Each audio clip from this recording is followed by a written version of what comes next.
Hi YouTube, and welcome back to my Let's Play World of Warcraft and playing Warlords of Draenor.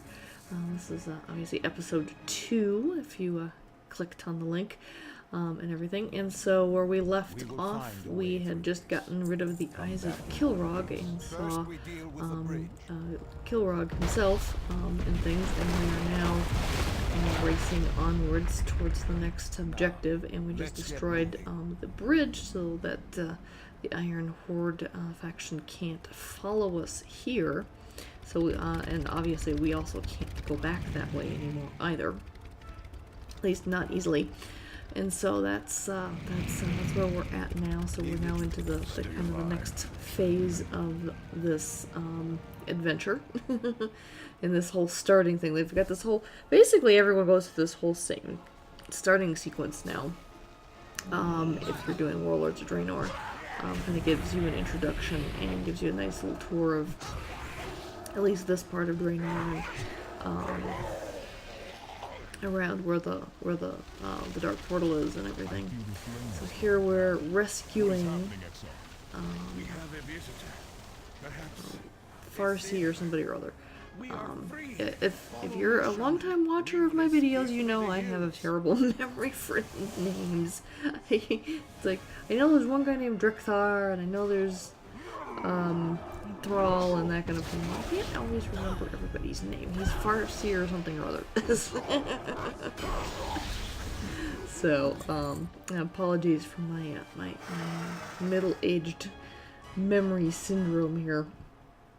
Alright, so we rescued him, and I think we're about to go into the kind of the next phase here. That was just like a quick thing, is that we knew he was in danger. We had to go rescue him from the flames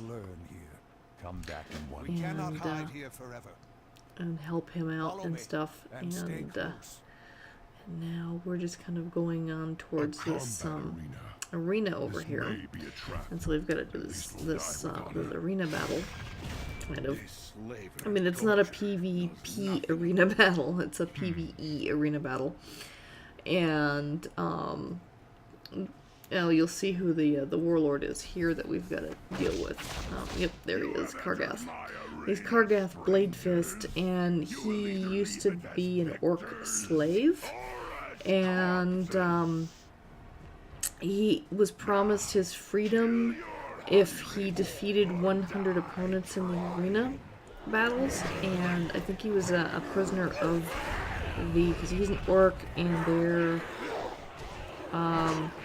yeah, there goes my memory again. But anyway, he was a slave. He was, he was an arena fighter for entertainment and things, and he did his 100 kills, and they did not meet up with the promise that they made, and they did not let him go free.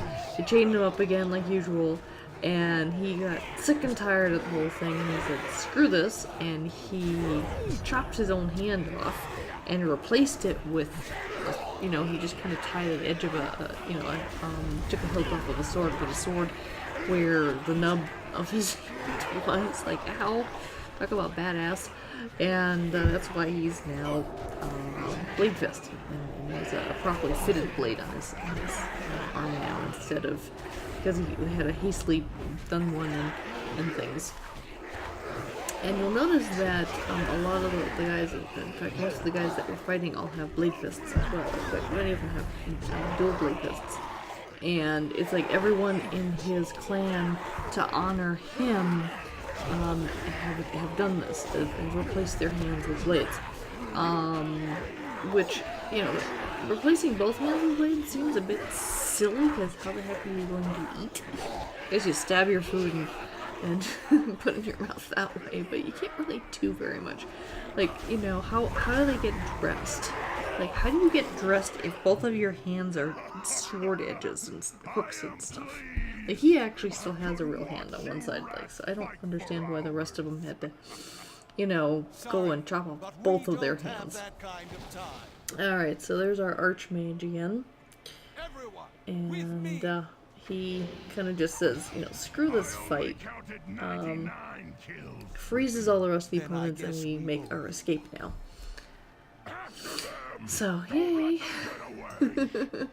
Quickly into the cave before they And we're fall. this is, you know, it's just constant running from one point to the next, escaping from one, you know, going from one frying pan into the next fire, at least for the beginning of it, at least until we get to the point where we can build our garrison. And then at that point, things calm down a little bit, and then, you know, you only have, you end up having this level of action in different areas, but in between those areas, if you don't travel, you know, to those areas and you just kind of stick around your garrison, things quiet down quite a bit.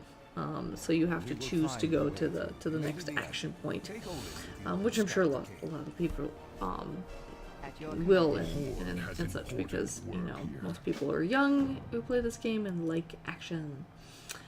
Alright, so we're inside this, I don't know, fortress or something, and so now we've got a couple of other quests to do here. I'm gonna take out some folks, and I've got to kill these poor puppies, or void doggies, void wolves. I'm like, oh, I don't want to kill the puppies, but oh well. It's World of Warcraft. You have to kill the puppies. Alrighty. And there's all sorts of portals and stuff being opened around here. And I guess, you know, one of the things we're doing is killing the folks that are making these portals to try and prevent other people from accessing it. And then I've got to kind of hunt around for some of these other folks as well. And just kind of keep things moving along. I will not be getting to the garrison yet at this point in this episode. It's gonna take at least 1 or 2 more episodes before we get the garrison. So I'm just gonna let you guys know that. But once I do, I'm really excited. For those of you who are not yet upgrading to Warlords of Draenor, I think the garrisons are the #1 selling point of the game. It really is. And if you decide to upgrade, I think it's worth it.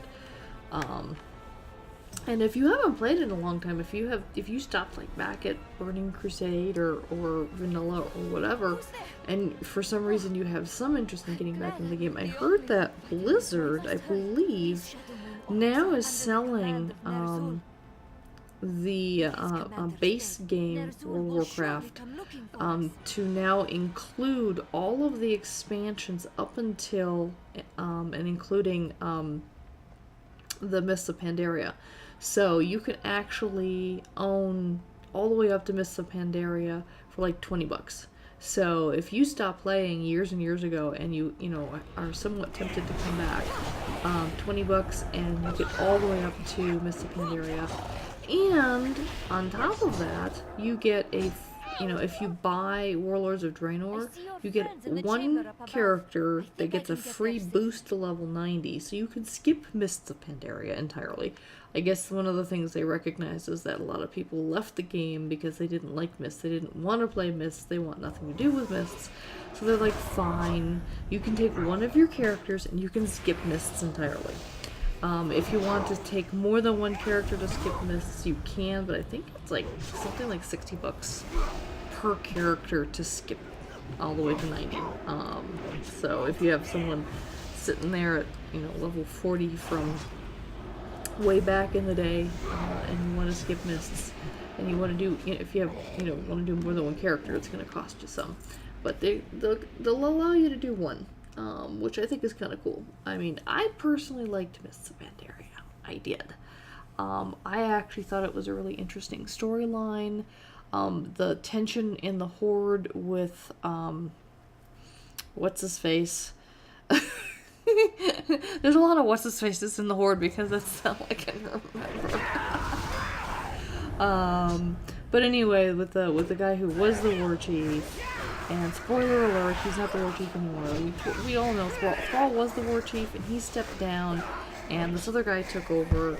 and he was like this brutal, maniacal, practically dictator kind of guy, and did a lot of things that people did not like. And at the end of the day, it was like, you know, we're the Horde, we're, you know, brutal, but we're not that brutal. We have honor and dignity, damn it. And so they kind of got rid of him, and Vol'jin is now currently the war chief.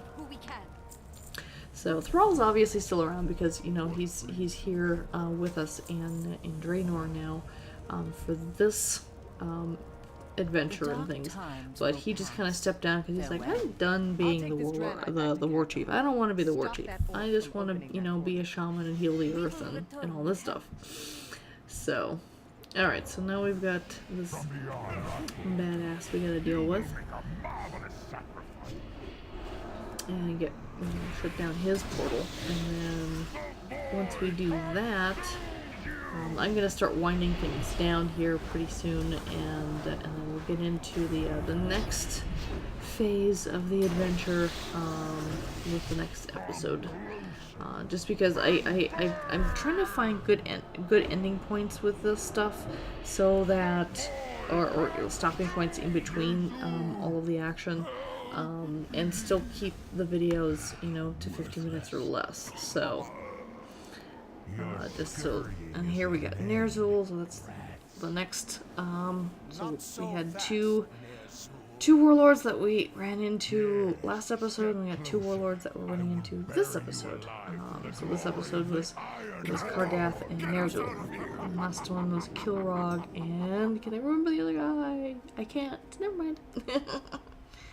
Okay, so Khadgar got us out of there with his super uber abilities. I don't know if he's a warlock or a mage. He's probably a warlock.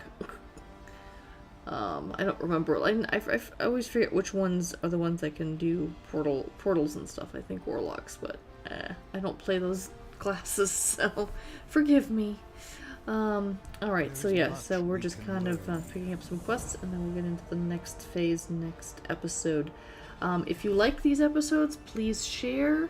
Please like, please subscribe if you haven't yet. And until next time, take care. Bye-bye.